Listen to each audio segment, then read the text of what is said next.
How to remain calm in crisis.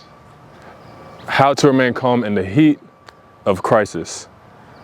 Let me first get into why you need to remain calm. The reason we need to remain calm in crisis is because we want to make sound decisions. We want to feed our higher selves even when faced with crisis or negative emotions, because when we act out of our emotions, we do irrational things.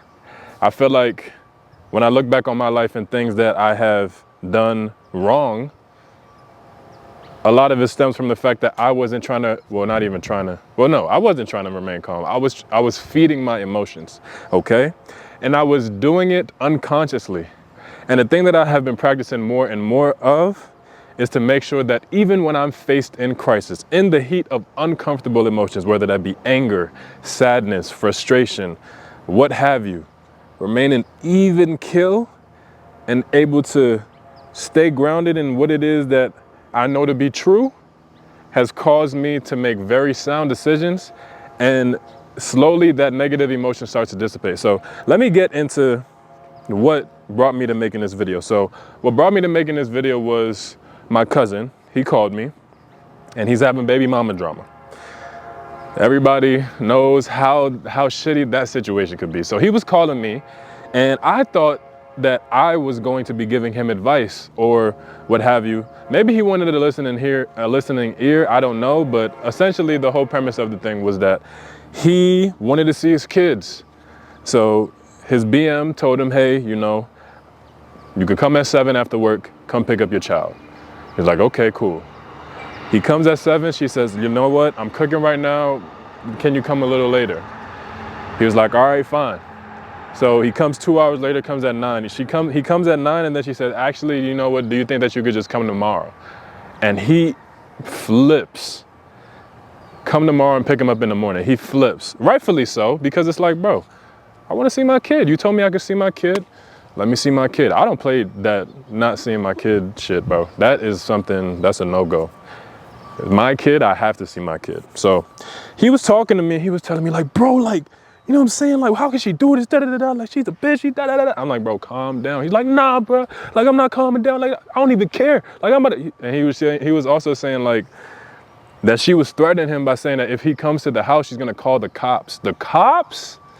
The cops, bro. Like,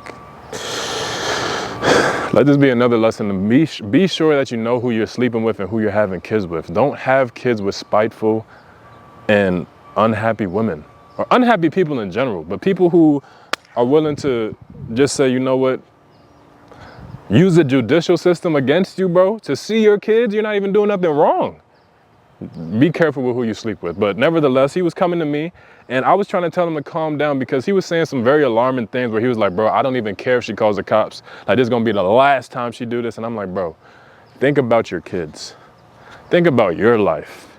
And he was also saying things that he don't even care if he dies tomorrow. So that was a whole nother thing that I was like, this is above me. No advice that I can't give advice to somebody who doesn't care about their life. You know what I'm saying? But let me come back to the main point of the reason why I decided to make this video, because this would be a message to him, but also to people like him who are facing crisis and feel like there's no escape.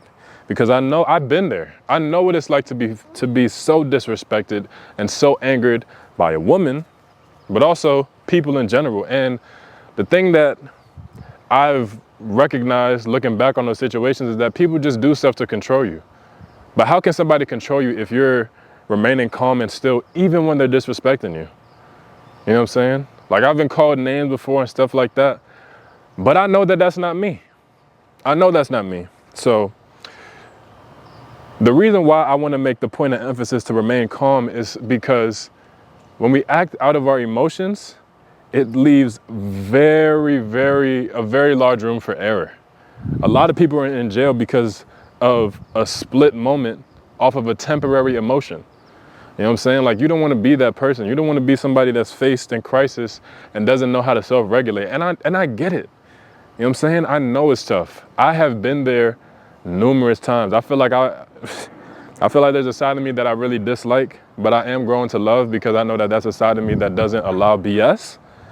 But when I feed that negative side, the irrational thoughts just start coming through the floodgates. But Step number one, I would say, just take a pause and breathe.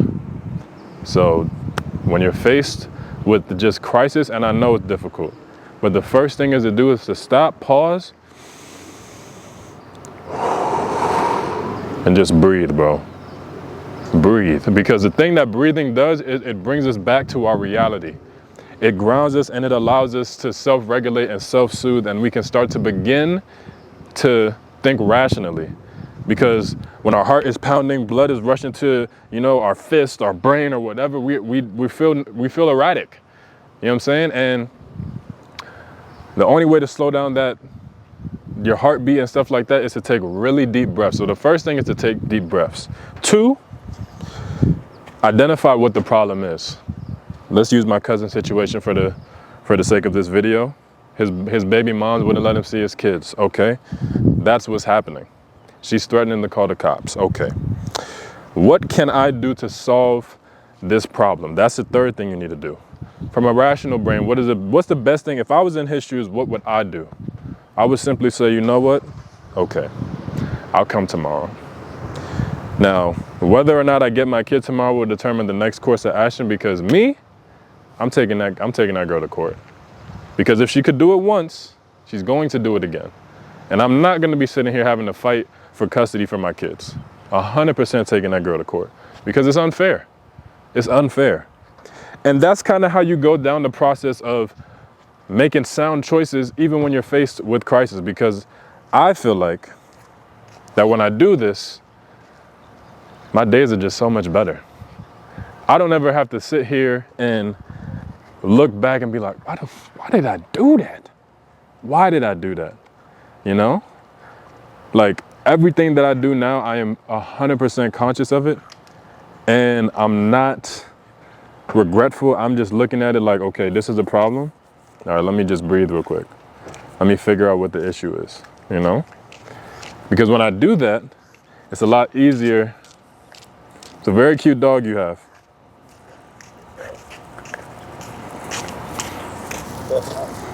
Is it a he or a she? Oh, it's a he. What's his name? Max. This is Kane. Nice to meet you guys. That dog wants to meet Kane. Kane is kind of like the main attraction around town. But yeah, so back to the video. I lost my train of thought, but nevertheless, the main premise of what I want to get across with this video is the simple fact that remaining calm will always bring you peace. It will always help you make the right choices. When we start to feed our negative thoughts, that's when we start to bring negativity into our lives, and that's something that you don't want to do.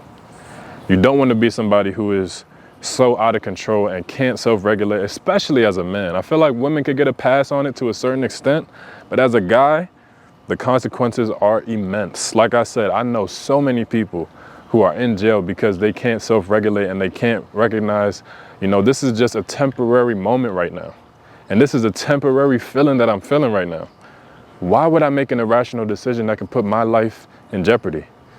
I love my life, and you should love your life too.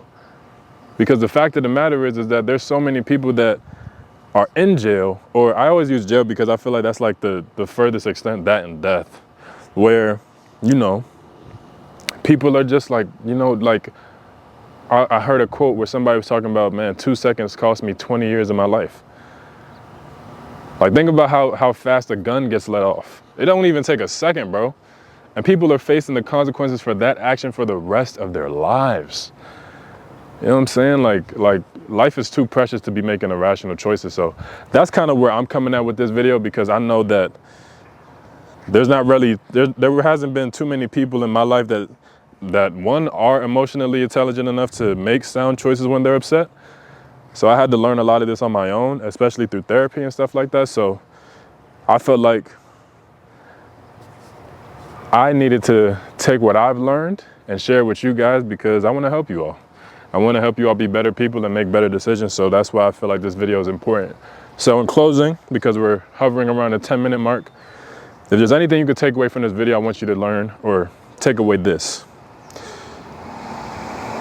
The more calm you are in very heated situations, the easier it is to make the right choices. Because when you make the right choices, your life will be a lot better in the long run, and you never have to look back and think about what you did wrong. All you will be doing is looking back and thinking about all that you did right. Okay? If you made it this far in the video, I want to say thank you all so much. My name is Trent Bishop. Be sure to like, comment, subscribe, hit the like, comment, subscribe, hit the bell. Until next time, peace.